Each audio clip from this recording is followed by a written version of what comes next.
ज्ञानतिमिरन्धस्य ज्ञानाञ्जनाशलाकया चक्षुरुन्मिलितं येन तस्मै श्रीगुरवे नमः।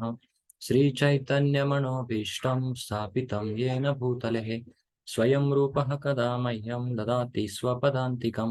वन्देऽहं श्रीगुरोः श्रीयुतः पदकमलं श्रीगुरून् वैष्णवांश्च श्रीरूपं साग्रजातं सहगणा रघुनाथान्वितं तं सजीवं साद्वैतं सावधूतं परिजनसहितं कृष्णचैतन्यदेवं श्रीराधा कृष्णपदा सहगणा ललिता श्रीविशाखान्वितांश्च। नमः ॐ विष्णुपदाय कृष्णप्रेष्ठाय भूतले श्रीमते भक्तिवेदान्त स्वामिन् इति नामिने। नमस्ते सरस्वती देवे गौरवाणी प्रचारिणे निर्विशेष शून्यवादी पाश्चात्यदेशतारिणे वाञ्छाकल्पतरुभ्यश्च कृपा सिन्धुभ्य एव च पतितानां पावनेभ्यो वैष्णवेभ्यो नमो नमः। जय श्री कृष्ण चैतन्य प्रभु नित्यानंद श्री अद्वैत गदाधर श्रीवासादि गौर भक्तवृंद। हरे कृष्ण कृष्ण कृष्ण हरे हरे, हरे राम राम राम हरे हरे। हरे कृष्ण। तर सर्व भक्तांच्या चरणी दंडवत प्रणाम। तर काल आपण काय पाहिलं याच्याबद्दल थोडंसं सांगितलं तर तुम्ही बरं होईल, म्हणजे जे काल उपस्थित नव्हते त्यांना सुद्धा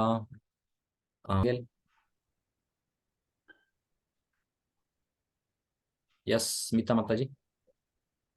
हरे कृष्णा दंडवत प्रभूजी। मी 20व्या श्लोकावर सांगते प्रभूजी। ठीक आहे, महाजन माताजी तुम्ही सांगा। हरे कृष्ण प्रभूजी, दंडवत प्रणाम। हा प्रभूजी, मी 19वा श्लोक वरून सांगते। ज्यावेळी हृदयात सुदृढ प्रेम भक्ती प्रस्थापित होते त्यावेळी प्रकृतीच्या तम रज आणि सत या गुणांची वासना इच्छा लोभ असे अनेक परिणाम हृदयातून समाप्त होतात आणि मी पण सोडून गुरुचा अनुगमन केले पाहिजे हनुमानजी सारखी सेवा केली पाहिजे। कुठं ना असल्याची नाराजी की मी या हार केला, कोणी बघितले नाही की मी चांगली सेवा केली की माझा फोटो का नाही। एखादा भक्त गर्वाने म्हणेल की मी छान कीर्तन करतो, अहंकार असतो। हे आचार्याचं सर्व सोडून कमंडलू घेऊन सगळे भजन लिहिले आहे ती जर आपण गायली तर खूप मोठा लाभ होऊ शकतो। वेरी कामेशू पासून लोभेशू उत्पन्न होतो। रुक्मिणी मातांनी कृष्णाजींची कीर्तन केले व भक्ती केली आणि त्यांचे गुण बघितले। त्यांना नाही कृष्णजींनी सांगितले की माझ्याशी लग्न का केले, मी तर एक गवळी आहे, गुरं चारतो, माझी आई माता माझी कोणी म्हणतं की यशोदा माता आहे, कोण म्हणतं तुम्ही नंद महाराजांचे लाल आहात, कुणी म्हणतं की देवकीची पुत्र आहात, असं सांगून त्या रुक्मिणी देवीला त्यांनी सांगितले। असं ऐकताच रुक्मिणी देवी मूर्छित झाल्या। हरे कृष्ण प्रभूजी, दंडवत प्रणाम, धन्यवाद। थँक्यू माताजी, खूप छान पद्धतीने तुमच्या शैलीमध्ये तुम्ही सांगितलं, धन्यवाद। हा यस, अजून कोण सांगणार होतं दुसऱ्या? स्मिता माताजी। हरे कृष्णा प्रभूजी, दंडवत प्रणाम। यस, 20व्या श्लोकावर सांगते थोडं संक्षिप्त मध्ये। यात सांगितलेलं आहे की आपण जर भगवंतापर्यंत विशुद्ध सत्वगुणात जाण्यासाठी आपल्याला काय काय करावं लागेल। त्यासाठी प्रभूजींनी भगवद्गीता 15व्या अध्यायातल्या 5व्या श्लोकाचं उदाहरण दिलंय. भगवंत म्हणतात की ज्यांना खोटी प्रतिष्ठा, मोह, भौतिक वासनेतून जे मुक्त होतात, तेच भगवंताला शरण कसे जायचे जाणतात आणि भगवत धामाची प्राप्ती करू शकतात. त्यासाठी प्रभूजींनी आपल्याला नारद मुनी म्हणजे आपण चांगल्या संगतीत असलो तर नारद मुनीमुळे वाल्ल्या कोळीचा कसा उद्धार झाला, तसेच कुसंगतीत असेल तर अजामिळाचं कसं पतन झालं, अंबरीश राजाचे बंधू पापी राजांचा कसा उद्धार झाला, तसेच कैकेयी माता कैकेयीनी मंत्राचं ऐकून भगवंतांना कसं वनवासात पाठवून दिलं, हे पण सांगितलं आपल्याला. तसेच भगवद्गीता 7.3 मध्ये सांगितलं की सहस्रावधी मनुष्यापैकी एखादाच सिद्धी प्राप्त करणारा प्रयत्न करतो आणि त्यांच्यापैकी एखादाच मला तत्वता जाणतो, असे भगवंत म्हणतात. तसेच राधानाथ महाराजांचं पण उदाहरण दिलं. भक्ती ही सरळ चालत नाही, त्यासाठी आपण सत्वगुणात केलं पाहिजे, भक्तांच्या संगतीत राहिलं पाहिजे, वैष्णवांची सेवा केली पाहिजे, तरच आपण सत्वगुणात जाऊ शकतो. नाहीतर आपलं भक्ती कधी वर जाते किंवा आपण भक्तीमध्ये अधोगती पण होतो. हरे कृष्णा. प्रभूजी दंडवत प्रणाम. धन्यवाद माताजी. तर आपण दुसरा अध्याय पाहत आहोत, दिव्यता आणि दिव्य सेवा. त्याच्यामध्ये पहिल्या 7 श्लोकांमध्ये सुत गोस्वामी प्रत्युत्तर देत आहेत, जे शौनकादी ऋषी आहेत त्यांना. हरे कृष्णा प्रभु जी। हाँ यस माताजी. हाँ, 1-2 पॉइंट्स मैंने लिखे हैं, वो बोलूं क्या? यस यस बाकी तो प्लीज. सब माता जी ने हाँ बता ही दिया है सब कुछ। जो थोड़ा बहुत जो ओके. रहा है कि जब आपने पहले बताया था कि जब सारे अनर्थ समाप्त होते हैं तो ही निष्ठा उत्पन्न होती है। और जो क्लास में मतलब जो सतोगुण का जो लक्षण है, जैसे आपने एग्जाम्पल दिया था कि 15 मिनट पहले जो आकर के आगे बैठते हैं और पिछले अध्ययन के बारे में, विषय के बारे में चर्चा करते हैं, वो सतोगुण में है। और जो क्लास में आकर बीच में बैठते हैं वो रजोगुण के हैं। और जो पीछे आकर गप्पे मारते हैं तमोगुण में है, तमोगुणी होते हैं। तो इस तरह से कम हमें सतोगुण में होना चाहिए। और फिर जो हनुमान जी की कहानी आपने बताई कि भगवान के राम के 2 तरह के भक्त होते हैं, यानी 2 लिस्ट होती है, जिसमें एक लिस्ट में जो है भगवान का स्मरण भक्त करते हैं और दूसरा लिस्ट जो भगवान जिसका स्मरण करते हैं, जैसे हनुमान जी का लिस्ट, हनुमान जी दूसरे वाले लिस्ट में आते हैं। इस तरह से हमें सेवा करनी चाहिए कि भगवान हमें देखें, हम भगवान को देखने की इच्छा ना करें। और नए भक्तों को हमें क्रेडिट देना चाहिए, उनको आगे लाना चाहिए। सेवा के लिए हमें आना चाहिए, बट क्रेडिट हमें नए भक्तों को देना चाहिए। और दूसरा एक और पॉइंट आपने बताया था कि छाया, जैसे पेड़, हमको छाया तो हमें सबकी इच्छा होती है छाया मिले, लेकिन पेड़ लगाने की कोई लगाना नहीं चाहता। तो हमें सेवा करनी चाहिए और भगवान को आनंद देने की हमें हमेशा सोचना चाहिए कि हम किस तरह सेवा कर सके, किस तरह हम आनंद दे सके। और जब एक भक्त को अहंकार आता है तो वह सब अच्छे सेवा करता है। अहंकार, हाँ, उसको ये अहंकार आ जाता है कि मैं सबसे अच्छा सेवा कर रहा हूँ। तो ये नहीं होना चाहिए। लेकिन एक अच्छा भक्त अपने को सबसे ज्यादा पतित मानता है और बहुत सारे आचार्य हैं जो अपने को पतित मानते हैं। आपने उनके सब आचार्यों के नाम लिए थे। और वे कृष्ण प्रेम से भरपूर होते हैं। लेकिन और काम एषः क्रोध एषः, यानी काम संतुष्ट होता है तो लोभ उत्पन्न होता है, और नहीं होता है संतुष्ट तो क्रोध उत्पन्न होता है। तो अपने को हमें अब परीक्षा लेनी चाहिए दोनों।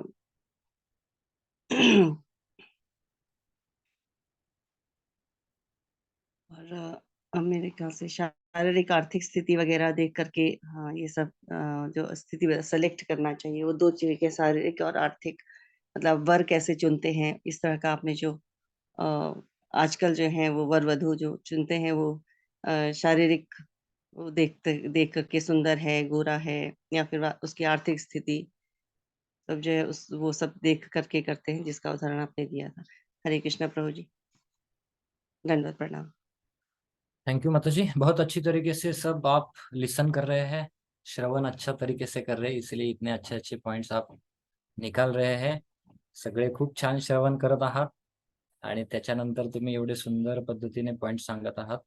खूप छान. मला पण प्रेरणा मिळते की कधी कधी मी काल बोललेलो विसरून जातो, परंतु तुम्ही मला स्मरण देऊन देता की काल आपण काय केलं. धन्यवाद. तर मी पुन्हा एकदा थोडासा ओव्हरव्ह्यू सांगतो.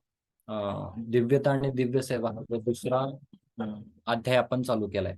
तर त्याच्यामध्ये पहिले 6 प्रश्न होते, त्याच्या उत्तरादाखल सूत गोस्वामी शौनकादी ऋषींनी प्रत्युत्तर देतात. 8 ते 15 मध्ये आपण पाहिलं की केवळ भक्तीची प्राप्ती व्हावी याच्याबद्दल मार्गदर्शन केलंय. आणि 16 ते 22 जे की आपण आता चर्चेचा विषय आहे, 16 ते 22 त्याच्यामध्ये आपण पाहतोय की कशा पद्धतीने भक्तीचा विकास, मग भक्तीचे विविध टप्पे पाहिले. कोणते कोणते टप्पे पाहिले? अदो श्रद्धा, तथा साधुसंग, भजन क्रिया, अनर्थ निवृत्ती, निष्ठा, रुची, आसक्ती, भाव आणि प्रेम. तर कुठल्या कुठल्या श्लोकामध्ये काय काय याच्याबद्दल सांगितलेलं आहे त्या ठिकाणी. आणि विशेष करून आपण काल आपण कुठला श्लोक पाहिले? 19 आणि 20 पाहिले काल. तर आज आपण 21 आणि 22 पाहणार आहोत, बरोबर ना? तर 16 ते 20 मध्ये वेगवेगळे टप्पे वेगवेगळ्या श्लोकामध्ये दिलेले आहेत. आता आपण हे पाहूया की 21 आणि 22 त्याच्यामध्ये निष्कर्ष काय? तर सर्व अध्यात्मवादी भक्ती करतात. हा निष्कर्ष 21 आणि 22 या 2 श्लोकांचा. ठीक आहे. तर कालिंदा माताजी तुम्ही वाचाल का 21वा श्लोक आणि त्याचं भाषांतर? हरे कृष्ण प्रभुजी. हा, यस माताजी वाचा. विदग्धे हृदय ग्रंथी छिन्दन्ते सर्व संशयं क्षीयन्ते च अस्य कर्माणि इष्ट एव आत्मनीश्वरे. अशा प्रकारे हृदयातील अहंकाराची गाठ सुटते, सर्व संशयाचा छेद होतो. जेव्हा आत्म्याच्या ठिकाणी भगवंत अंशाचा साक्षात्कार होतो, तेव्हा सकाम कर्माची शृंखला क्षीण होते. हरे कृष्ण. धन्यवाद माताजी. भिद्यते म्हणजे छिन्न होते. हृदय ग्रंथी म्हणजे हृदयामधली गाठ. छिद्यंते म्हणजे तुटून जातात. सर्व संशय म्हणजे सर्व प्रकारचे संशय. क्षीयंते म्हणजे क्षीण होणं, समाप्त होणं. च म्हणजे आणि, अस्य त्यांची, कर्माणी कर्मशृंखला दृष्टे पाहिल्यावर, एव खचित आत्मानी आत्म्याच्या ठिकाणी, आणि ईश्वरे म्हणजे अधीक्षक. तर असे संस्कृतचं विभाजन प्रभुपादांनी केलंय. भिद्यते हृदय ग्रंथी छिंदन्ते सर्व संशया क्षीयन्ते चास्य कर्माणि दृष्ट एव आत्मन ईश्वरे. अशा प्रकारे, पुन्हा एकदा इथं लिहिलंय की अशा प्रकारे, म्हणजे कालचं आपण भाषांतर वाचूयात. अशा रीतीने विशुद्ध सत्वगुणास्थित झालेला आणि भगवत भक्तीच्या संपर्कामुळे मन प्रसन्न झालेला मनुष्य सर्व प्रकारच्या भौतिक संघापासून मुक्त झालेल्या अवस्थेत भगवत तत्वाचे शास्त्रीय ज्ञान प्राप्त करतो. आजच्या श्लोकामध्ये अशा प्रकारे हृदयातील अहंकाराची गाठ सुटते, सर्व संशयांचा उच्छेद होतो. जेव्हा आत्म्याच्या ठिकाणी भगवत अंशाचा साक्षात्कार होतो, तेव्हा सकाम कर्मांची शृंखला क्षीण होते. तर खूप महत्वाचं आहे. आणि विशेष करून 21 आणि 22 या श्लोकामध्ये सांगितलंय की सर्व अध्यात्मवादी हे भक्ती योगाचं पालन या ठिकाणी करतात. तर इथे सांगितलंय की हृदयामध्ये गाठ असते. तर आतापर्यंत आपण ऐकलंय की हृदय हे निर्मळ आहे, हृदय म्हणजे कुठलंही हे नाहीये, परंतु जो अहंकार असतो त्या अहंकाराची गाठ हृदयामध्ये असतं असं इथं सांगितलेलं आहे. तर अहंकार कुठला? खोटा अहंकार कुठला? त्याला मिथ्या. मिथ्या म्हणजे खोटा अहंकार. मिथ्या अहंकार कुठला आहे? की मी आत्मा नसून शरीर आहे, आणि शरीरोपयोगी ज्या काही गोष्टी आहेत, शरीराची इच्छा पूर्ण करण्यासाठी ज्या गोष्टी करायच्यात त्या करणं, त्याला मिथ्या अहंकार म्हणतात. आणि जेव्हा व्यक्ती स्वतःला शरीर समजतो, तेव्हा त्याला गाढव म्हटलं तरी राग येतो, बरोबर की नाही? अरे गाढवा म्हणतात ना लोक. तर गाढवा म्हटलं तर गाढव का म्हटलं जातं? तर त्याच्या गाढवाचा जो स्वभाव आहे, तो स्वभाव कसा आहे गाढवाचा, की एक बाह्यदृष्ट्या गाढव म्हणून त्याला संबोधना केलेली आहे. म्हणजे काय? गाढव जो असतो तो मूर्ख असतो, बरोबर की नाही? आणि गौरांग प्रभू सांगतात, गाढवाला संस्कृतमध्ये काय म्हणतात? वैशाख नंदन. तर वैशाख नंदन का म्हटलं जातं? तर तो वैशाख म्हणजे उन्हाळ्याचे जे दिवस असतात तर त्याच्यामध्ये गाढव आनंदी असतो आणि हिवाळ्याचे जे हिवाळ्याचे जे दिवस असतात त्याच्यामध्ये तो नाराज असतो. का नाराज असतो?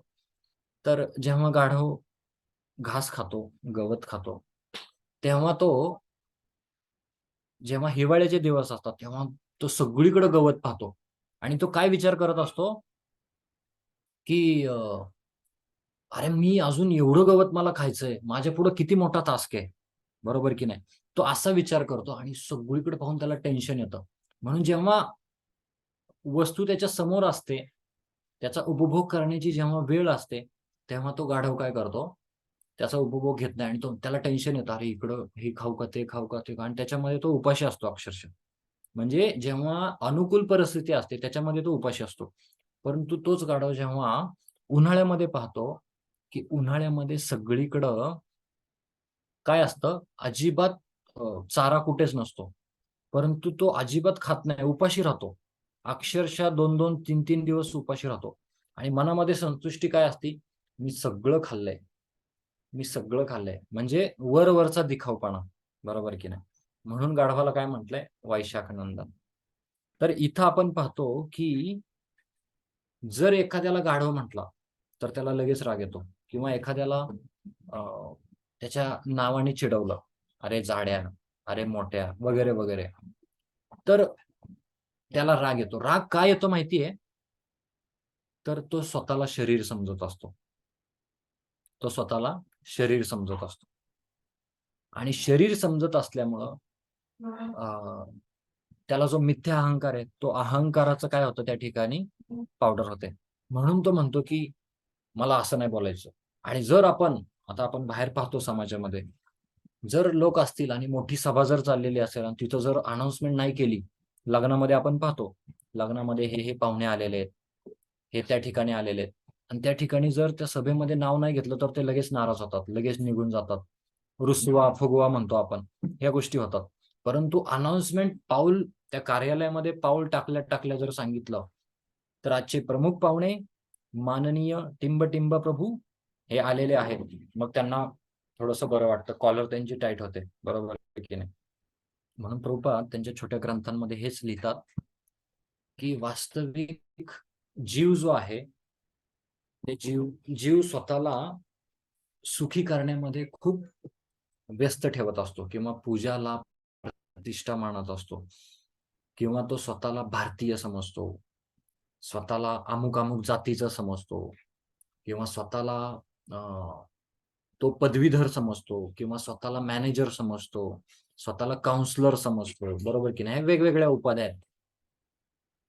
आणि जेव्हा तो स्वतःला काहीतरी समजतो आणि तो कुठेतरी त्याचा इगो हर्ट होतो ना, तेव्हा तो व्यक्ती दुखावला जातो. म्हणून खूप छान एक गोष्ट सांगितलेली आहे, की सुखी होणं हे खूप सोपं आहे. काय? सुखी होणं हे खूप सोपं आहे. परंतु मी सुखी आहे हे जगाला दाखवणं हे खूप अवघड आहे. कळालं? सुखी होणं, आपण स्वतः सुखी आहोत, आपण सुखी राहू शकतो. परंतु जगाला आपण दाखवायचा प्रयत्न करतो ना, मी कशा पद्धतीने सुखी. तो त्याच्यासाठी चांगली चांगली कपडे घालतो. तो आजकाल WhatsApp रील बनवतो. चांगले गॉगल घालतो. तो मोठ्या मोठ्या हॉटेल्समध्ये जेवण करण्यासाठी जातो. स्टेटसला टाकतो, मी आज हे खाल्लं, मी ते खाल्लं, बरोबर की नाही? चांगली चांगली मोठी मोठी कपडे घालतो. तर हे जगाला दाखवण्यामध्ये तो दुःखी होतो, कारण का त्याच्यामध्ये कष्ट भरपूर आहे. म्हणून जो सुखी आणि समाधानी व्यक्ती आहे ना, तो इतरांना काही गोष्टी दाखवत नाही. तो स्वतःमध्ये संतुष्ट आहे. संतुष्ट्या येणं केणावा.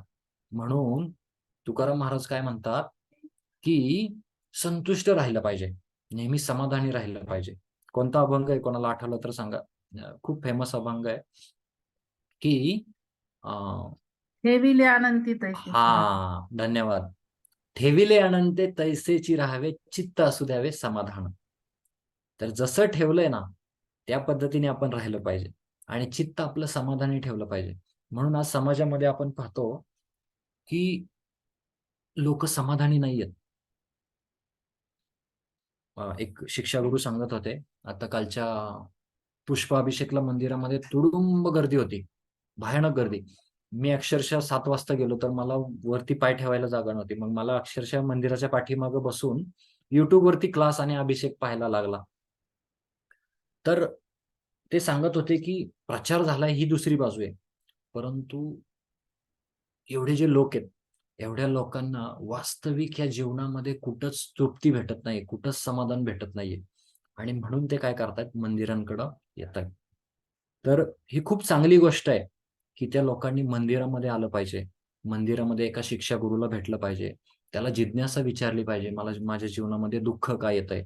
मला माझ्या जीवनामध्ये असा त्रास का होतोय? याच्याबद्दल त्यांनी नक्की जिज्ञासा केली पाहिजे. बरोबर की नाही? म्हणून समाधान जे आहे ना, समाधान हा विषय असा आहे, की समाधान केवळ आपण जर इच्छा केली, की मला समाधानी व्हायचंय, मला समाधानी व्हायचंय, तर तो व्यक्ती समाधान होत नाही. परंतु तो जेव्हा आपल्या समाधानाचं रूपांतर भगवंतांच्या समाधानासाठी करतो, तेव्हा तो व्यक्ती समाधान होतो. जसं राधा गोपीनाथ प्रभू नेहमी त्यांच्या प्रवचनामध्ये सांगतात, की वृक्ष के जड़ को पानी डालना है. वृक्ष के जड़ को पानी डालना है. इसका मतलब क्या है? भोक्ताराम यज्ञ तपसाम सर्व लोक महेश्वरम, हे जाणून घेतलं पाहिजे. परमभोक्ता कोण आहे? आपण याच्यामध्ये असा विचार करतो, लोक लोक जे विचार करतात ते की मी परमभोक्ता आहे, मी सगळ्या गोष्टींचा भोग घेऊ इच्छितो. आणि जेव्हा व्यक्ती असा विचार करतो की मला भोक्ता बनायचंय, मला माझ्या इंद्रियांना संतुष्ट करायचंय, तेव्हा तो समाधानी होत नाही, नैराश्य येतो त्याच्या जीवनामध्ये. म्हणून जर आज अमेरिका, रशिया, चीन, जपान ह्यासारखी प्रगत राष्ट्र जर असती, जर समाधान वस्तूंमधून भेटलं असतं तर यांचा पहिला नंबर यायला पाहिजे होता. परंतु आज जर तुम्ही गुगलवरती सर्च केलं की नैराश्य, ताण, तणाव, बरोबर की नाही, फ्रस्ट्रेशन, हे कुठल्या देशामध्ये आहे? ज्यांनी आर्थिक प्रगती केलेली आहे ना, त्याच लोकांमध्ये काय आहे? नैराश्य आहे.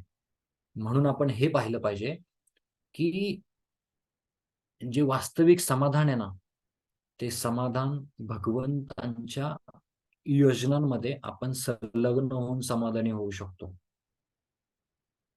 तुकाराम महाराज म्हणतात, सुंदर ते ध्यान उभे विटेवरी, करकटावरी ठेवून या, आवडे निरंतर हेची रूप. बरोबर की नाही? तुळशी हार गळा, कासे पितांबर, आवडे निरंतर हेची रूप. पुढं काय म्हणतात? तुका म्हणे माझे हेची सर्व सुख, पाहिन श्रीमुख आवडीने. अरे मला या जगामध्ये दुसरं कुठलं सुख नाहीये. मला या जगामध्ये फक्त आणि फक्त भगवंतांचं जे सुंदर रूप आहे ना, जे गोंडस भगवंतांचं रूप जे आहे, तर ते रूप मला जगामध्ये सगळ्यात सुंदर वाटतं. सगळ्यात मोठं माझं सुख ते. म्हणून आपण रील लाईफ आणि रिअल लाईफ मी नेहमी वर्णन करत असतो. तर रील लाईफ म्हणजे काय? की मी किती भारी आहे, मी काय काय करतो हे जगाला दाखवणं. आणि रिअल लाईफ म्हणजे वास्तविक. म्हणून तुम्ही जर सिने कलाकार जर पाहिले ना, ते सिने कलाकार त्यांच्या जीवनामध्ये खूप गडबड चाललेली असते, खूप वाईट परिस्थिती असते त्यांची, परंतु दाखवताना किती इमोशन असतात त्यांच्यामध्ये.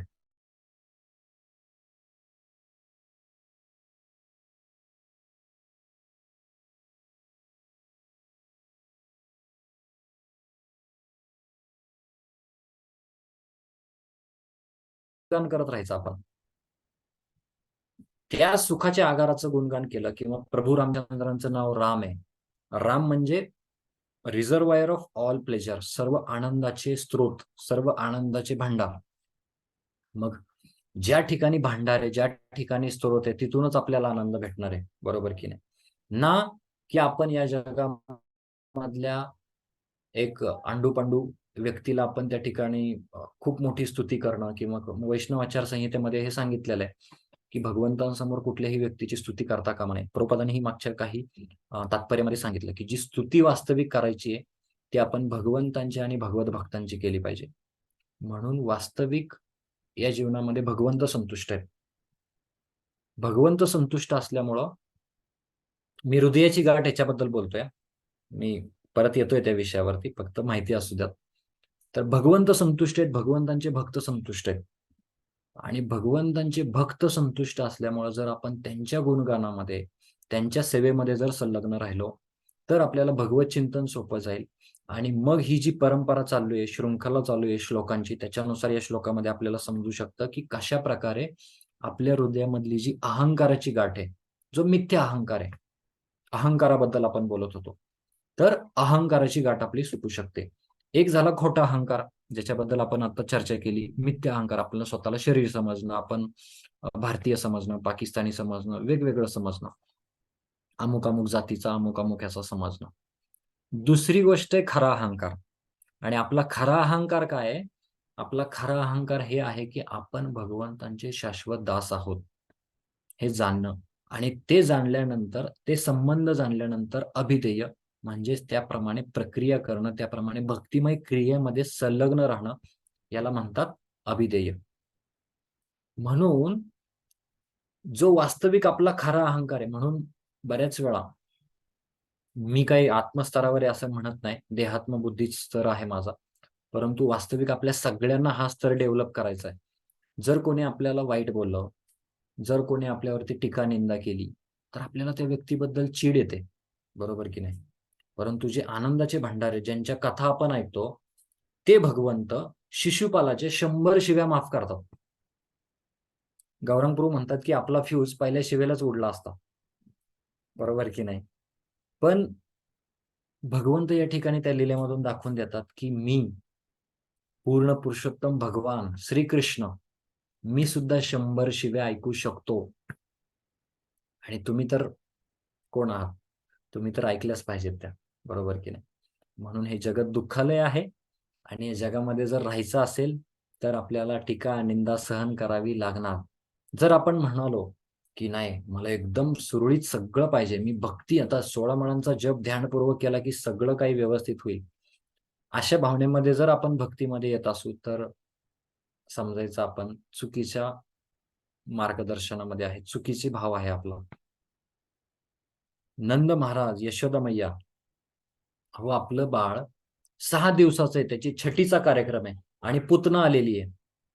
पुतना स्वर्गाधिपती, जी स्वर्गामधल्या ज्या सुंदरी आहेत, त्या सुंदरीचं रूप घेऊन आलेली आहे. आणि ती भगवंतांना, ती यशोदा मैयाला म्हणते की मला या बाळाला दुग्धपान करायचंय. तर यशोदा मैयानी पण ऐकलेलं असतं की जेव्हा एखादं सुंदर बालक असतं, तर स्वर्गामधील अप्सरा वगैरे येतात आणि त्याला दूध प्राशन करतात, जेणेकरून त्याचं वय वाढेल, अमरत्व प्रदान होईल. त्यामुळे यशोदा मैया पण म्हणाली की ठीक आहे, नो प्रॉब्लेम, तुम्ही फिडिंग करू शकता. पण जसं कळालं, मुंच मुंच, त्याच्यामध्ये शब्द येतो, मुंच मुंच म्हणजे अरे सोड मला, सोड, तू मला काय पकडलंय हे, आणि तू माझं दूधच पित नाहीये, तू माझं विषच पित नाही, तर माझा प्राण सुद्धा तू प्यायला लागलाय. आणि म्हणून भगवंत हे कसे आहेत की ये यथामाम प्रपद्यन्ते तांस्तथैव भजाम्यहम्. जो ज्या भावनेने माझ्याकडे येतो त्याला मी त्या प्रकारची गती देतो. बघा, पुतना ही भगवंतांना मारण्याच्या दृष्टिकोनातून आली होती. पुतना ही भगवंतांना मारण्याच्या, विष प्राशन करण्याच्या, हलाहल कालकुट्ट विष त्या ठिकाणी लावून आपल्या स्तनाला आली होती. भगवंतांनी तिला धात्री, मातेची गती दिली. तर भगवंत एवढे महान आहेत की भगवंतांनी कुठली गोष्ट पाहिली पुतण्याची, की ही मला दूध प्राशन करण्यासाठी आलेली.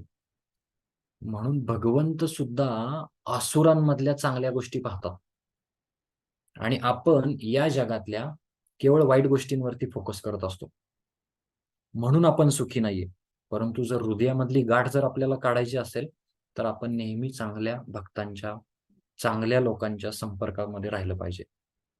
चांगल्या लोकांच्या का म्हणतोय, तर आपण सगळे गृहस्थ आहोत, आपल्याला समाजाप्रती काही देणं घेणं असतं, त्याच्याप्रती आपण चर्चा करत असतो. तर त्या समाजामध्ये आपल्याला लगेच कळतं की कुठला व्यक्ती कसा आहे, बरोबर की नाही? आणि त्याच्या संपर्कामध्ये जर आपण राहिलो तर नेहमी आपल्याला हृदयामधली जी गाठ आहे ती येऊ शकते.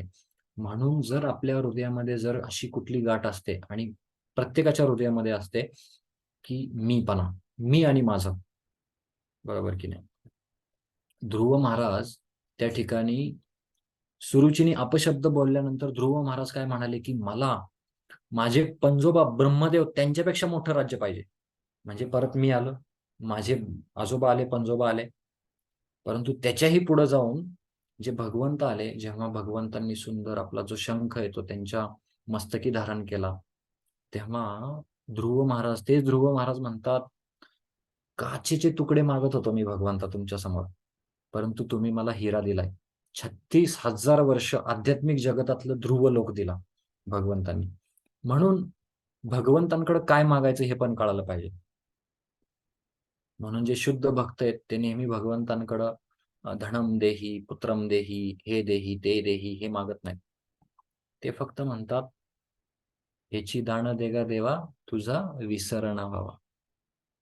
आणि सगळ्यात मोठं हे दान आहे की भगवंता कुठल्याही स्थितीमध्ये असू देत, विपदा संतुता शश्वत तत्र तत्र जगद्गुरु.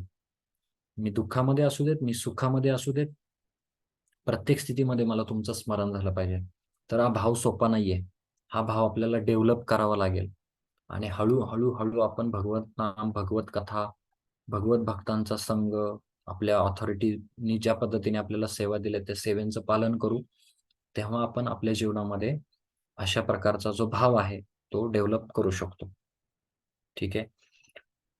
तर सर्व संशयांचा उच्छेद होतो. तर हृदयामधले ज्या गाठी असतात, वास्तविक रूप गोस्वामी उपदेशामृतमध्ये म्हणतात, एका साधकाची, एका भक्ताची जी भक्ती आहे ती त्याच्या मनोभावावरती अवलंबून असते. मनोभाव. तर मनोभाव आपला कसा असला पाहिजे, तर दास भावनेमध्ये असला पाहिजे.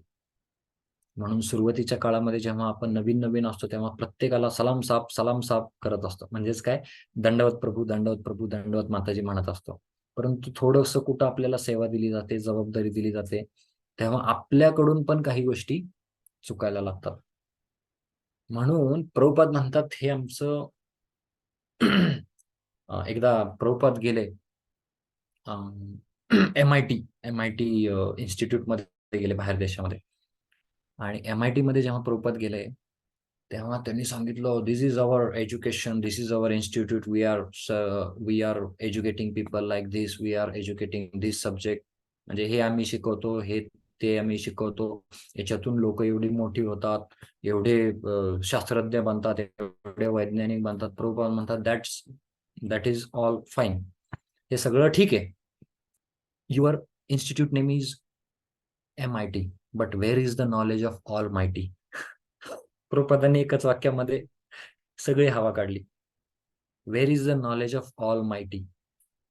MIT आहे, पण but where is the knowledge of almighty, म्हणजे ऑल मायटी, सर्वात शक्तिमान, सर्वात बलवान, सर्वात यशवान, सर्वात कीर्तिवान, सर्वात सुंदर, सर्वात ऐश्वर्यवान, सर्वात वैराग्य धारण करणारा, असे जे षडैश्वर्य पूर्ण भगवंत आहेत त्यांच्याबद्दलचं ज्ञान कुठं देताय तुम्ही?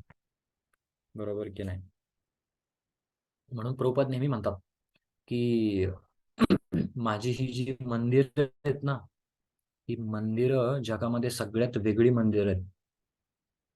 आणि ही केवळ मंदिरं नाही आहेत, तर या मंदिरामध्ये हे हॉस्पिटल्स आहेत.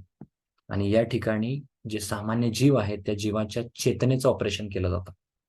म्हणून आम्ही आता देहूमध्ये नवीन सेंटर दुसऱ्या ठिकाणी हलवलं, तर आम्ही सांगताना भक्तांना सांगतो त्याचा पत्ता काय आहे. जे नवीन मंदिर आहे त्याचा पत्ता आहे की समोरच्या बाजूला सरकारी दवाखाना आहे, लेफ्ट साईडला गोवंडे हॉस्पिटल आहे, आणि राईट साईडला समर्थ हॉस्पिटल आहे, आणि त्याच्यामध्ये श्रील प्रभुपादांचं हॉस्पिटल आहे, ज्या ठिकाणी जीवाच्या चेतनेचं ऑपरेशन केलं जातं. म्हणून प्रभुपाद नेहमी सांगतात की माझे जी मंदिर आहेत ती तिथं तुम्हाला घाण, अस्वच्छ, कुत्री फिरताना दिसणार अशी मंदिरं नसणार आहेत.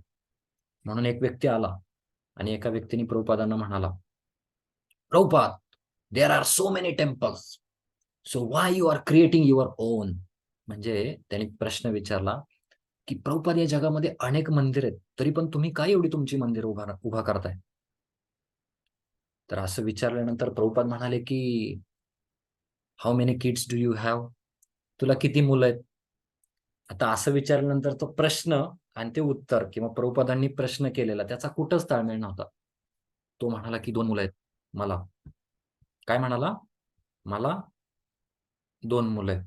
मग प्रभुपाद म्हणाले, प्रभुपाद त्याला म्हणाले की तुझा विवाह झालाय का, किंवा विवाह झालाय का? तो म्हणाला हो झालाय. तुला मुलं किती आहेत? तर 2 मुलं आहेत. प्रभुपाद म्हणाले, का मुलं आहेत तुझी 2? या जगामध्ये एवढी मुलं तुला दिसत आहेत, तरी तुला तुझी मुलं का त्या ठिकाणी रिप्रोड्यूस केली, क्रिएट केली तू, बरोबर की नाही? तर तो म्हणाला की मला असं वाटते की मला माझी असावीत, माझं काहीतरी आहे ना. प्रभुपाद म्हणले त्याच पद्धतीने प्रभुपाद म्हणाले त्याच पद्धतीने मलाही वाटतंय माझी मंदिरं असावीत, आणि ही माझी मंदिरं जी आहेत त्या ठिकाणी या शाळा, या स्कूल्स, याच्या ठिकाणी फक्त भोगवृत्ती सांगितलेली जाते, प्रवृत्ती मार्ग.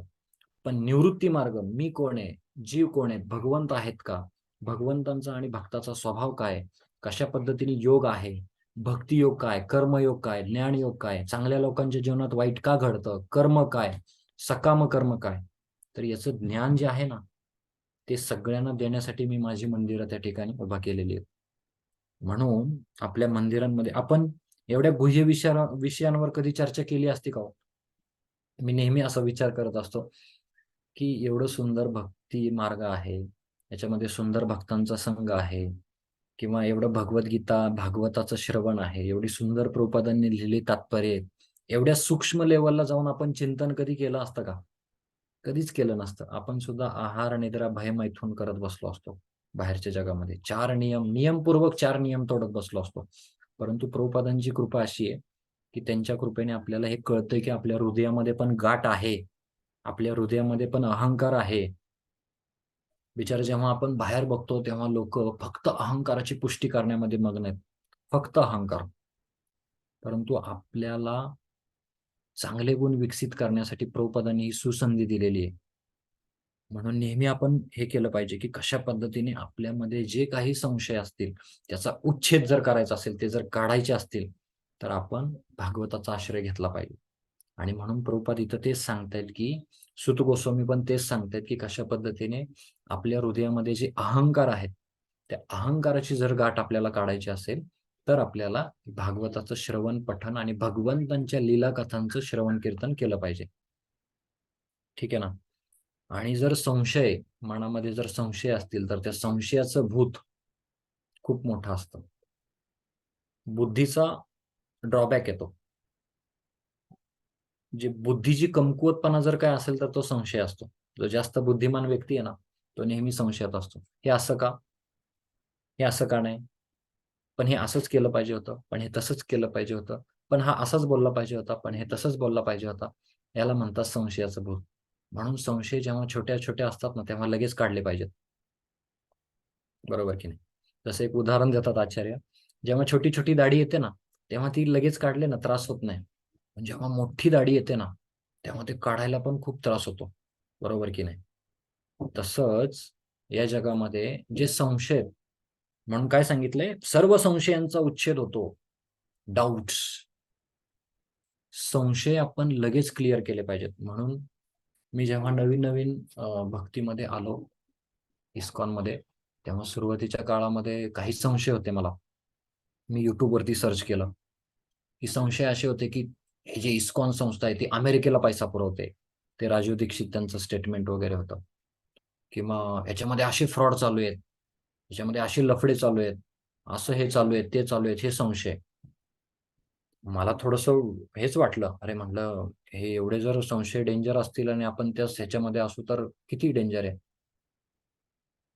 तर मी लगेच माझ्या शिक्षा गुरूंकडे गेलो आणि शिक्षा गुरूंना म्हटलं की असं असं आहे प्रभूजी, तर हे कसं समजून घेतलं पाहिजे आपण, हे संशय एवढे आहेत. तर प्रभूजी म्हणाले की हे जे संशय आहेत, हे संशय सगळे खोटे आहेत. त्यांनी मला गुगल ओपन करून दाखवलं.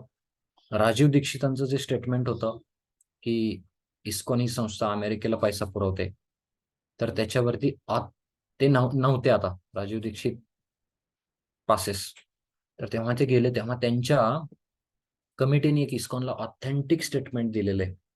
ते म्हणजे हे जे स्टेटमेंट होतं ते त्यांनी फक्त वोकली लोकांकडून काही गोष्टी ऐकून फक्त दिलं होतं. तर असं सेंटेन्स हे आमच्या कमिटीतर्फे किंवा आमच्या संस्थेतर्फे, स्वदेशी जी संस्था आहे त्याच्यातर्फे मान्य नाही. हे लिगली इस्कॉननी लिहून घेतलं. हे आपल्या सगळ्यांना माहिती पाहिजे. हे संशय मी मोठे मोठे संशय सांगतोय, ठीक आहे ना. किंवा आपल्या जीवनामध्ये ज्या काही संशय असतात ते संशय आपण लगेच क्लिअर केले पाहिजेत. संशयाचा डोंगर नाही. म्हणून कधी कधी आम्ही प्रचार कार्यामध्ये संलग्न असताना काही लोक येतात, प्रश्न विचारतात, प्रभूजी आमच्या जीवनामध्ये ह्या समस्या आहेत. त्याचं उत्तर देतोय त्या उत्तराकडे लक्षच नसतं त्यांचं. त्यांचा दुसरा प्रश्न रेडी असतो. त्याचं उत्तर देतोय तोपर्यंत तिसरा प्रश्न रेडी असतो. मग त्याला कुठंतरी थांबवायला लागतं. अरे थांब, पहिला प्रश्न तू विचारला त्याचं उत्तर तुला भेटलं का? मग तो म्हणतो हा काय काय सांगितलं, परत एकदा सांगा परत. मग त्याला थोडस शांत करायला लागतं. कारण का समाजाची परिस्थितीच गोंधळून टाकणारी आहे सगळ्यांना. या जगामध्ये आपण जिथं कुठं पाहतो सगळीकडे गोंधळ आहे. अर्जुन पण गोंधळलेला आहे, बरोबर की नाही? आणि अर्जुन गोंधळलाय, त्याला त्याच्या स्वकर्तव्याबद्दल जाणीव नाहीये. मी क्षत्रिय असून युद्ध करावे की नाही करावं. त्या स्थितीमध्ये अर्जुन कोणाकडे जातोय? भगवंतांकडे जातोय. परीक्षित महाराजांना शाप दिलेला आहे. परीक्षित महाराजांना शाप दिलाय की 7 दिवसानंतर तक्षक नाग येऊन चावणार, तुम्हाला मृत्यू होणार. परंतु गोंधळच्या परिस्थितीमध्ये सुद्धा परीक्षित महाराज शुकदेव गोस्वामींकडे येतात आणि त्यांना पृच्छा करतात, ज्याचा मृत्यू जवळ आलाय त्याच्यासाठी काय. म्हणून जे आपले संशय आहेत ते वेळोवेळी, म्हणून आपलं कुठलंही प्रवचन जरी असलं तर त्याच्यावरती प्रश्नोत्तरासाठी वेळ दिला जातो. का तर बोलताना बोलण्याच्या ओघामध्ये जर काही सेंटेन्स आपल्याला कळाले नाहीत किंवा एखादं सेंटेन्स आपल्याला नवीन वाटलं तर त्याच्यामध्ये त्याचं करेक्शन आपल्याला करता येतं किंवा त्याची जिज्ञासा आपल्याला करता येते. म्हणून जे संशय आहेत विशेष करून, आणि खूप संशय आहेत या जगामध्ये. प्रत्येक क्षेत्रामध्ये प्रत्येक मार्गामध्ये संशय आहेत. आणि जरी सुरुवातीला वाटत नसले तरी हळूहळू येतात संशय. परंतु ते संशय आपण हळू स्लोली बट ग्रॅज्युअली आपण क्लिअर केले पाहिजेत. जर संशय घेऊन आपण पुढे चाललो, चुका घेऊन आपण पुढे चाललो तर भक्ती आपण केवळ आणि केवळ भ्रमनिरास होईल आपला. म्हणून परमपूज्य भक्तिरसामृत स्वामी महाराज यांचं मी उदाहरण नेहमी देतो. महाराजांनी पहिल्या काही काळामध्ये जे मी ऐकलंय की सुरुवातीला जप नाही केला त्यांनी. सुरुवातीला म्हणजे एकदम सुरुवातीला ते म्हणाले मला फिलॉसॉफी पहिली क्लिअर माहिती पाहिजे. हा जप काय, हे भगवद्गीता काय, भागवतम काय, गुरु काय असतो, गुरु शिष्य परंपरा काय, योग काय, कर्म काय, हे सगळं पहिलं जाणून घेतलं त्यांनी आणि मग हातामध्ये माळ धरली. म्हणून आपण सुद्धा जे डाऊट्स आहेत, असं नाही की चला आता काढतेच मी काहीतरी डोक्यामध्ये संशय काढतेच, हे असं बोललं होतं ते, आणि अशी लिस्ट बनवायची की प्रभूजी आता माझे एवढे प्रश्न, त्याची पण गरज नाहीये. काही गोष्टी असतात ज्याचं उत्तर देता येत नाही, ते स्टॉप असतात. जसं मी हरिपार्षद प्रभूंना गोविंदामध्ये प्रश्न विचारला, तो प्रश्न थोडासा वरच्या दृष्टिकोनातून होता. ते पण व्यासासनावर म्हणाले की मी व्यासासनावर याचं उत्तर नाही देऊ शकत. तर काही गोष्टी असतात की त्याचं निराकरण करणं हे योग्य वेळ आल्यावरतीच कळतं किंवा त्याच्यामध्ये डीप घुसावं लागतं आपल्याला. परंतु एवढ्याही आतमध्ये जायची गरज नाही. परंतु आपण हे समजून घेतलं पाहिजे की जे छोटे छोटे संशय असतात ते संशय आपण काढले पाहिजेत. ते जर संशय आपण काढले नाहीत तर त्याचा एक मोठा डोंगर होतो आणि मग मोठा डोंगर झाल्यानंतर आपण ज्या क्रिया आध्यात्मिक उत्साहाने केल्या पाहिजेत, उत्साहात, निश्चयात, धैर्यात, तत्तत् कर्म परिवर्तनात, संघच त्याग असतो चौथी षडवीर भक्ती प्रसिद्धती. तर हे जे उत्साहाने केल्या पाहिजे त्या उत्साह राहत नाही आपल्यामध्ये, मग आपण थोडस डल होतो. म्हणून जिथं कुठं संशय लगेच आपल्या ऑथॉरिटीला किंवा आपल्या शिक्षक गुरूंना फोन फिरवायचा लगेच. ते लांब असतील तर फोनवर बोला, जवळ जर असतील तर जवळ जाऊन त्यांना भेटा.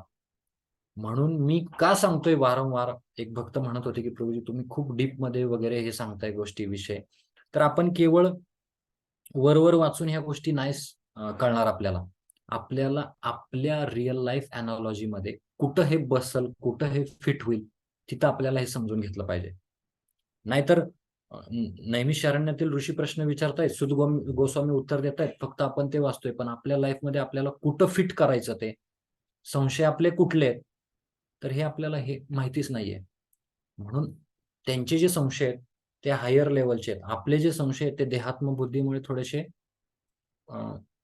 लो क्लास आहेत.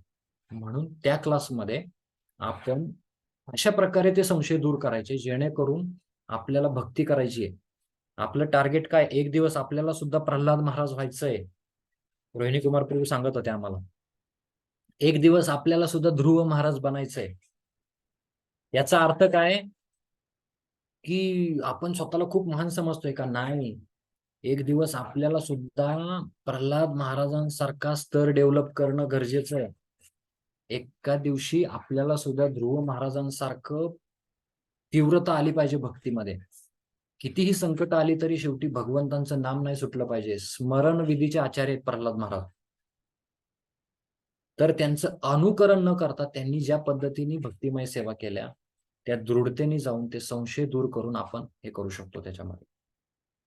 आणि तर आपल्याला भगवत अंशाचा साक्षात्कार दिला. भगवत अंशाचा साक्षात्कार हा परमात्मा साक्षात्कार आहे. तेव्हा सकाम कर्माची शृंखला क्षीण होते. सकाम कर्म म्हणजे काय? जे काही करतोय त्याच्यात लाभाची इच्छा करणं. हे केल्यावर मला हे भेटेल ना, हा जॉब लागला तर मला पॅकेज भेटेल ना चांगलं, मी या घरामध्ये जर लग्न करून गेले तर माझी सासू चांगली असेल ना, किंवा हे तर स्वाभाविक आहे. परंतु जे काही असतं, जे की सकाम, मी हे जर केलं तर मला हे भेटेल ना, काहीतरी कामण्याची इच्छा, कामासहित त्याला सकाम म्हणतात. तर ते जी भावना आहे, तर ती त्या ठिकाणी आपली हळूहळू नष्ट होते.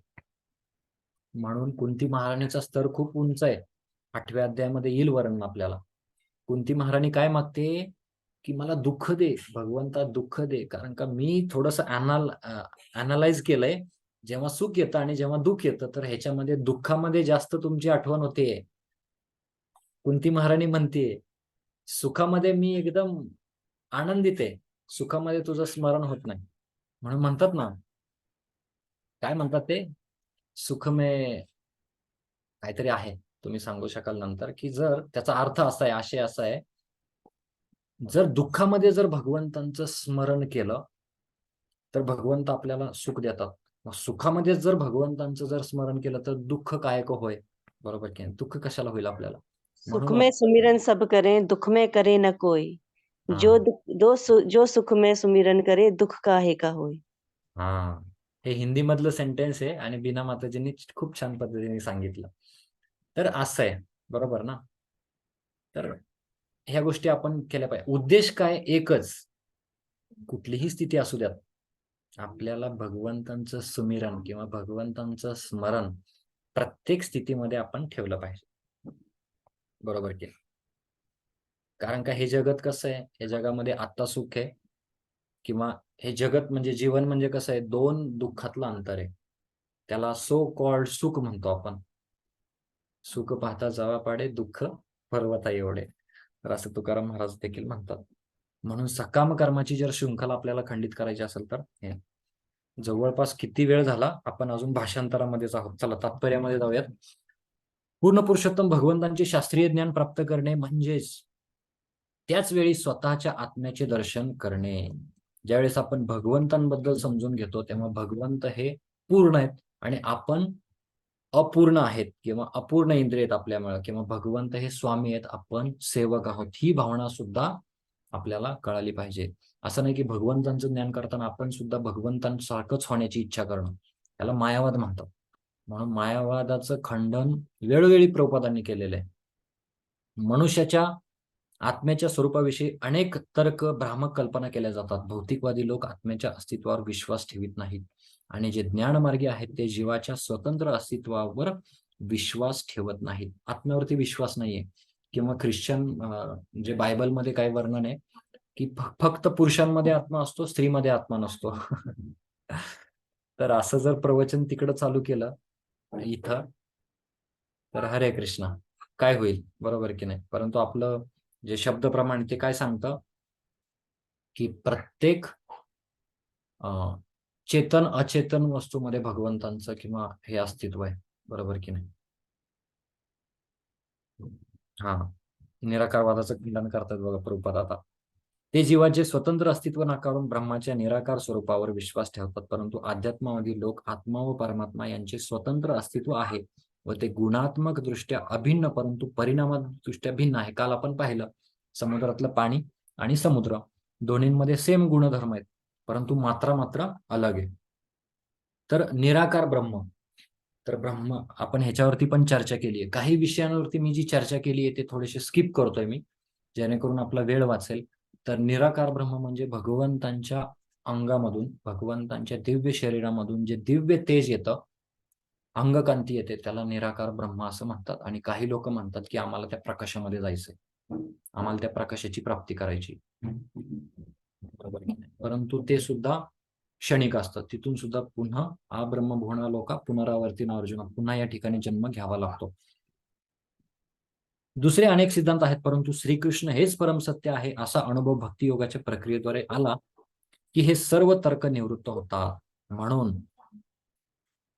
म्हणून भागवतमची सुरुवात काय केली हो? परम सत्याने केलेली. काय परम सत्य सांगितलंय भागवतम मध्ये? की कुठला श्लोक आहे पहिला?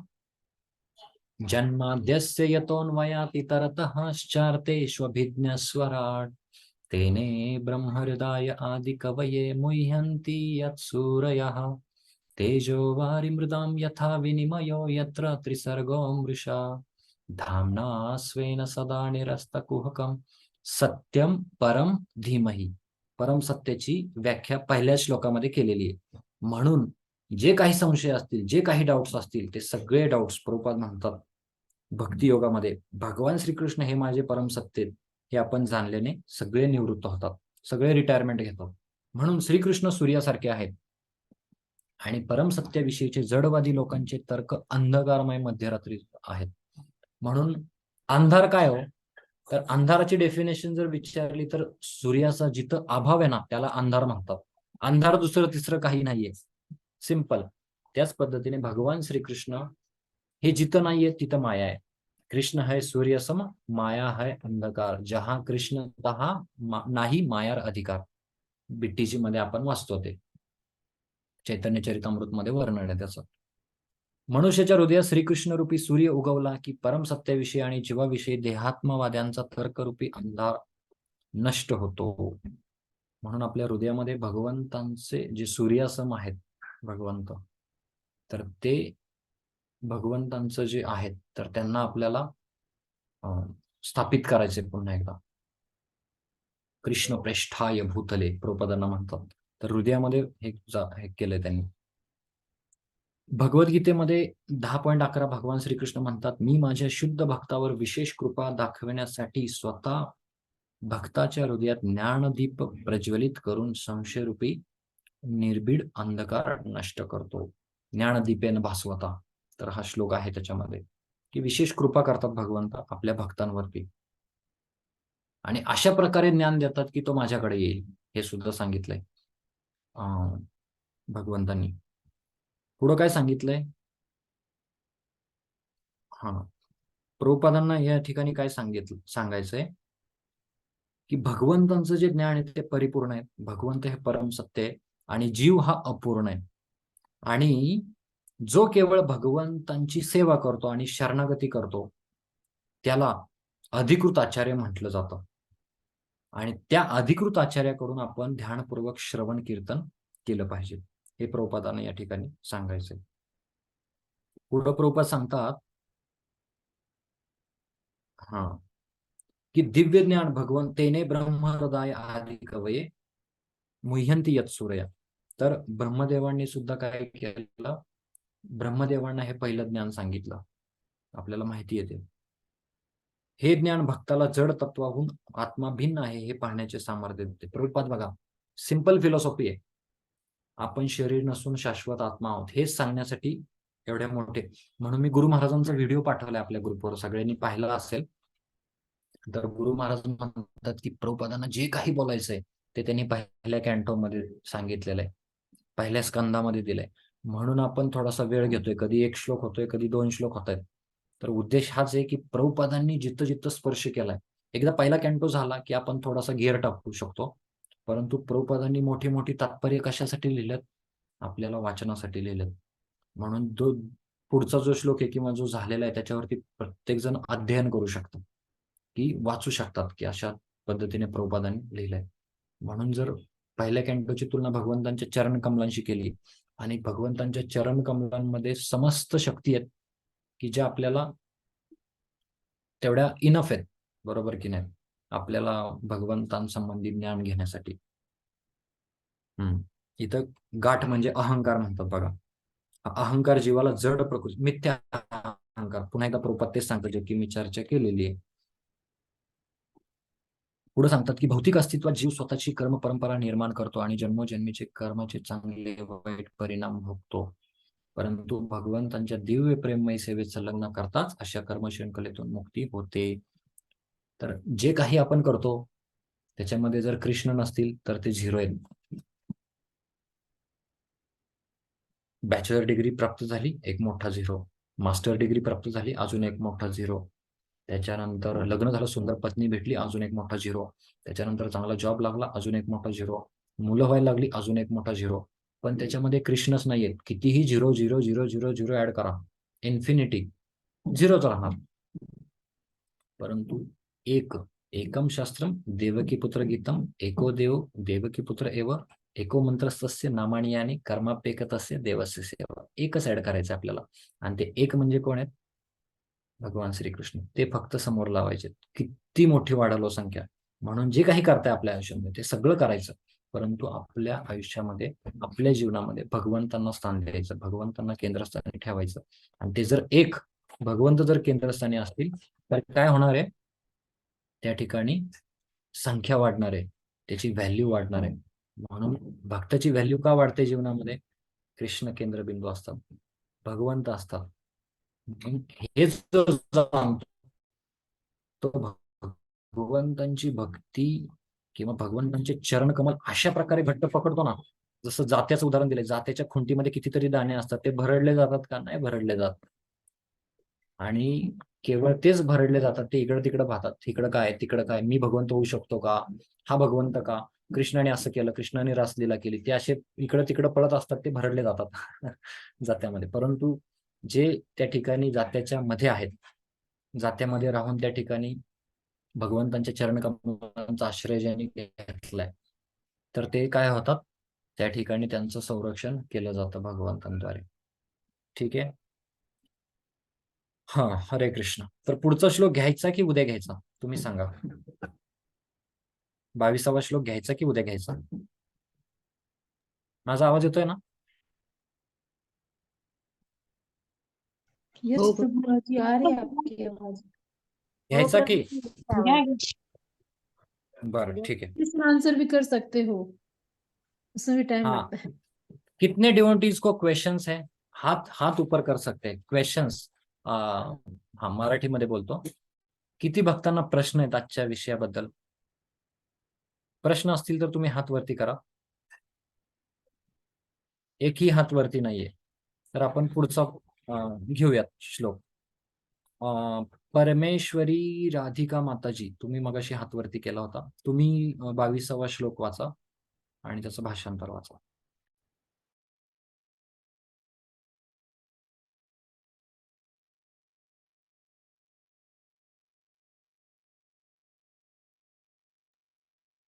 यस माताजी.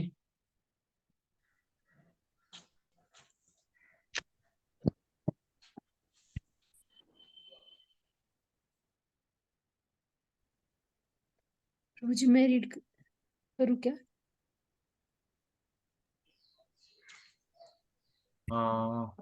परमेश्वरी माताजी, तुम्ही जर नसाल तर दुसरे रीड केले तर चालेल का तुम्हाला? तुमची अनुमती? हरे कृष्णा. हा, वाचा माताजी.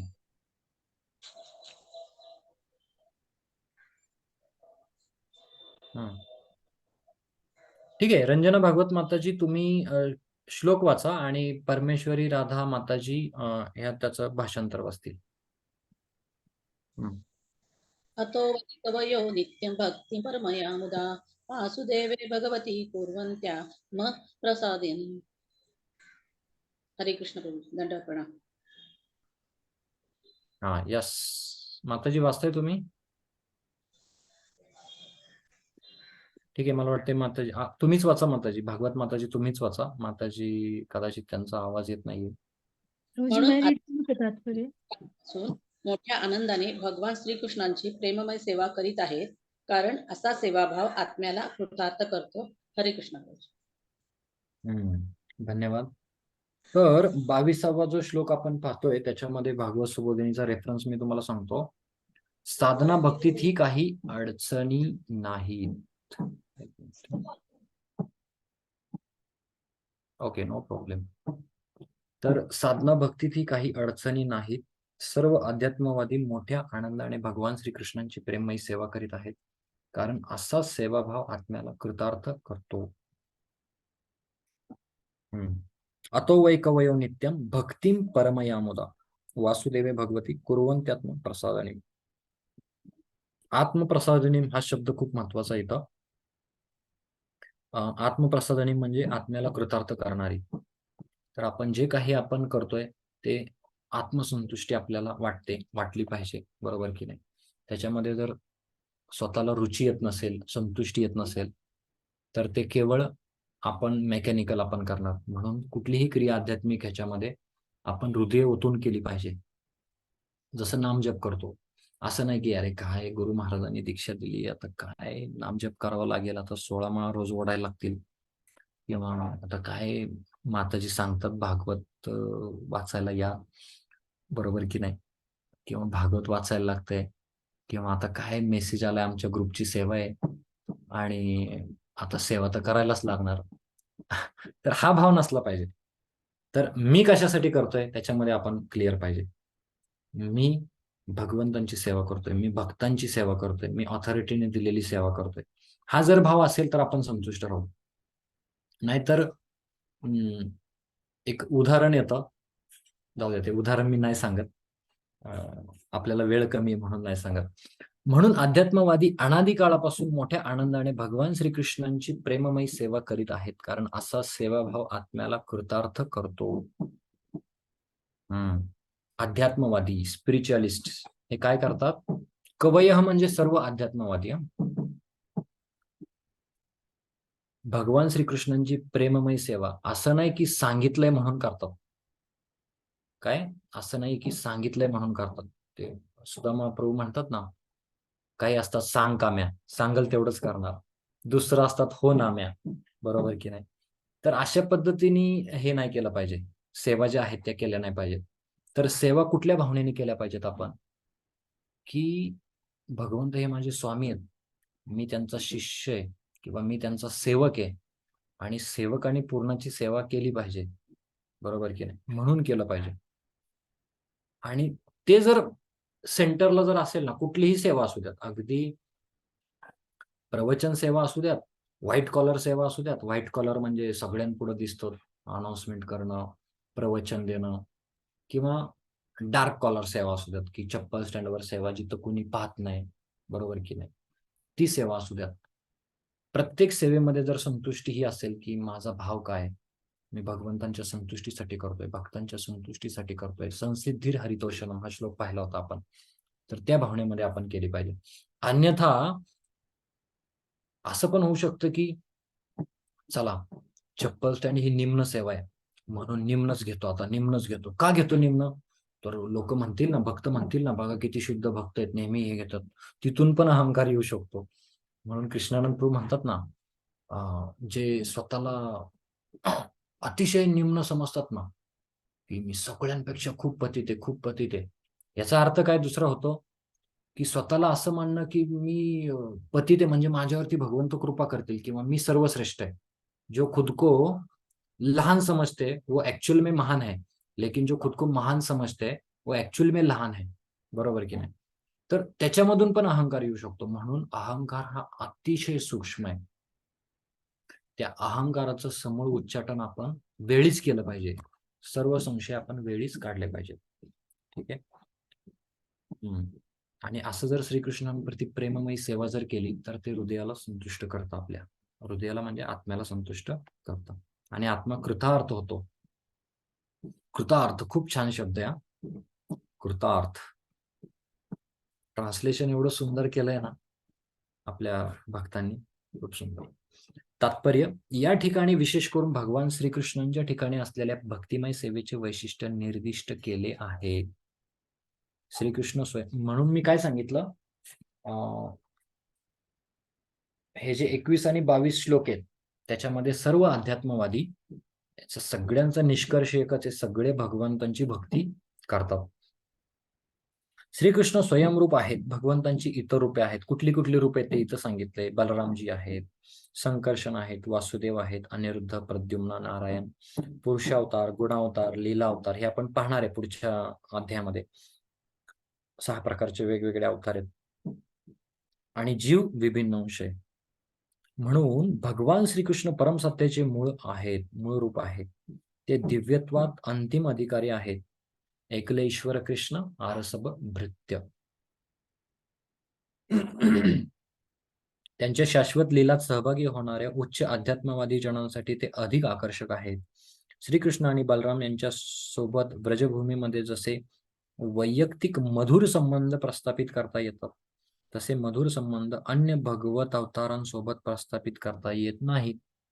नरसिंहदेव आले आणि जर सुदामा, श्रीदामा, मधुमंगल हे जर म्हणले चला आपण कबड्डी खेळूया, चला आपण कुस्ती खेळूया, तर वेगवेगळे जे अवतार आहेत त्या वेगवेगळ्या अवतारांची वेगवेगळी विशिष्ट कार्य आहेत. काही लीला करण्यासाठी आलेत, काही असुरांचा नाश करण्यासाठी आहेत, काही शक्त्यावेश अवतार आहेत, काही मन्वंतर अवतार आहेत, काही पुरुष अवतार आहेत. बरोबर ना? वेगवेगळ्या यांचं वेगवेगळं प्रयोजन आहे. किंवा सहज आता विचार आला, आता भगवान नरसिंहदेव हे सुद्धा अवतार आहेत. आता भगवान श्रीकृष्णांबरोबर गोपींनी रासलीला केली. जर तिथं भगवान नरसिंहदेव रासलीलेसाठी गेले तर तो काय रसाभास होईल, बरोबर की नाही? त्याला रसाभास म्हटलेला आहे. जो रस आहे त्याच्यामधून जो भाव आहे त्याच्यामधून रस निघून जाईल, बरोबर की नाही? म्हणून भगवंतांच्या प्रत्येक अवतार, प्रत्येक लीला एकदम सुंदर पद्धतीने केलेल्या आहेत. बरोबर ना? पुतनेला मारायचंय असं नाही की 125 वय होतं भगवत ह्याच्या तेव्हा मारलंय. नाही, एक लहान मूल होते तेव्हा भगवंतांनी मारलंय. शकटासूर एका अंगठ्याने उडवला, बरोबर की नाही? म्हणून भगवंत कुठल्याही स्थितीमध्ये असोत, कुठलीही लीला ते करू शकतात. 7 वर्षाचे असोत गिरिराज गोवर्धन धारण करतात. भगवंतांना वयाचं मॅटर करत नाही, वयाचं मॅटर आपल्याला करतो, बरोबर की नाही? आपण जेव्हा आपण 5 वय असतं तेव्हा आपण पहिलीला जातो, बरोबर की नाही? तसं भगवंतांचं 5 वय झाल्यानंतर भगवंत IITN गोल्ड मेडलिस्ट पण होऊ शकतात. तर हे वयाची बंधनं केवळ जे अपूर्ण जीव आहेत किंवा जे सेवक आहेत, अंश आहेत त्यांच्यासाठी आहेत, भगवंतांसाठी ते नाहीये. श्रीकृष्णांच्या दिव्य लीला इतर अल्पबुद्धीचे लोक म्हणतात त्याप्रमाणे केवळ अर्वाचीन काळात स्वीकृत झालेल्या नाहीत. त्या लीला शाश्वत असून ज्याप्रमाणे सूर्य पूर्व क्षितिजावर प्रतिदिन उगवतो त्याप्रमाणे ब्रह्मदेवांच्या एका दिवसात समयानुसार त्या प्रकट होत असतात. म्हणून आपण वारंवार ऐकलंय की कधी कधी जन्माष्टमी होते. जन्माष्टमी नंतर आपल्या सेंटरमध्ये काळेवाडी सेंटर किंवा रावेत सेंटर किंवा देहू सेंटर, लोणावळा वगैरे जिथं काय असेल तिथं 1 महिन्यानंतर करतात. तर लोक विचारायचे. मग आम्ही पण आमच्या शिक्षकांना विचारलं, प्रभूजी असं कसं काय? तर त्यांना एक उत्तर सांगा, भगवंतांच्या लीला ह्या अनंत आहेत. हरी अनंत, हरी कथा अनंता, बरोबर की नाही? भगवंतांचे अवतार सुद्धा अनंत आहेत आणि प्रत्येक क्षणी प्रत्येक वेळेस भगवंत काय करत असतात? अवतार घेत असतात. आणि जर इतर क्षणी जरी भगवंतांचं स्मरण झालं तरी तोटा काय? प्रॉब्लेम काहीच नाहीये ना, बरोबर की नाही? म्हणून एक व्यक्ती प्रभुपादांकडे आला. मी एक छोटीशी गोष्ट सांगतो आणि थांबतो. एक व्यक्ती प्रभुपादांकडे आला आणि प्रभुपादांना म्हणाला, प्रभुपाद तुम्ही एवढी भक्ती करताय, एवढा सकाळी उठून प्रातःकाली उठून नामजप करताय आणि जर शेवटी तुम्हाला कळालं की भगवंतच अस्तित्वात नाहीयेत तर तुमचे हे प्रयास सगळे फोल ठरले, बरोबर की नाही? प्रभुपाद म्हणले, ठीक आहे, आम्ही भगवंतांचं अस्तित्व मान्य केलंय, आम्ही गीता भागवताला शास्त्र प्रमाण मानलंय, आम्ही वेदांचं सार समजतो, आम्ही भक्तिमय क्रिया करतो, भगवंतांची प्रातःकाली उठून सेवा करतो, आम्ही इतर कुठल्या जीवांचा अपराध करत नाही, सगळ्या जीवांच्या कल्याणासाठी आम्ही कार्य करत असतो, झटत असतो. आम्ही जरी भगवंत नसतील तरी एवढा मोठा काय फरक पडणार नाही. पण तुझं काय होईल? तो भगवंतांना मानत नसतो, तो नास्तिक असतो. तो म्हणतो की तुझं काय होईल? तू आता भगवंतांना मानत नाही, त्यामुळे मांसाहार करतोय, नशापान करतोय, जुगार खेळतोय, व्यभिचार करतोय. आणि जर समजा मृत्यूनंतर तुला कळालं की भगवंत अस्तित्वात आहेत, भगवंतांचे नियम अस्तित्वात आहेत, कर्माचे रिएक्शन काय होतात, तर तुझं काय होईल? तर प्रभुपाद खूप सुंदर, म्हणजे प्रभुपाद लीलामृत वाचा सगळ्यांनी, जर वाचलं नसेल तर कृपया वाचा लीलामृत. प्रभुपाद काय आहेत ना ते आपल्याला कळेल.